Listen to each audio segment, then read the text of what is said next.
যাত্রীদের সুবিধার্থে গত কয়েক বছরে তুমুল বদলে গিয়েছে কলকাতা মেট্রো। গণপরিবহনের মানচিত্র বদলে যাবে ইস্ট ওয়েস্ট মেট্রোর এই কাজ শেষ হলে। কিন্তু হাওড়া থেকে শিয়ালদা হয়ে সেক্টর 5-এ কবে চালু ইস্ট ওয়েস্ট পরিষেবা? ইস্ট ওয়েস্ট মেট্রো অনেক দিন ধরে এই রুটে কাজ চলছে। কবে আসার আলো দেখতে পাওয়া যাবে সে বিষয়ে যদিও সঠিক কোনো তথ্য দিতে পারেনি মেট্রো রেল কর্তৃপক্ষ। তবে দীর্ঘ প্রতীক্ষার পর কলকাতা মেট্রো রেল কর্তৃপক্ষের তরফ থেকে জানানো হয়েছে ইস্ট ওয়েস্ট মেট্রো রেল সম্পর্কিত বেশ কিছু তথ্য।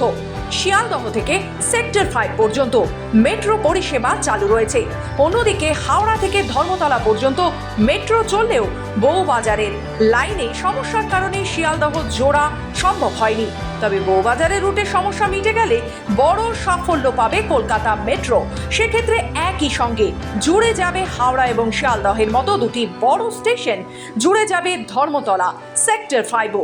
শোনা যাচ্ছে 2025 সালের মার্চ মাসের মধ্যেই চালু হয়ে যেতে পারে ইস্ট ওয়েস্ট মেট্রো রেল পরিষেবা। উল্লেখ্য, রাজ্যের লোকসভা ভোটের আগে ইস্ট ওয়েস্টের এই রুটে উদ্বোধন করেছিলেন প্রধানমন্ত্রী নরেন্দ্র মোদী। এই রুট চালুর পর আরও সহজ হয়ে গিয়েছে ধর্মতলা থেকে হাওড়া ময়দানের যাত্রা। কিন্তু অনেক যাত্রীর অভিযোগ ছিল গঙ্গার নিচ দিয়ে যাওয়ার সময় মোবাইলের নেটওয়ার্ক পাওয়া যায় না, থমকে যায় ইন্টারনেট।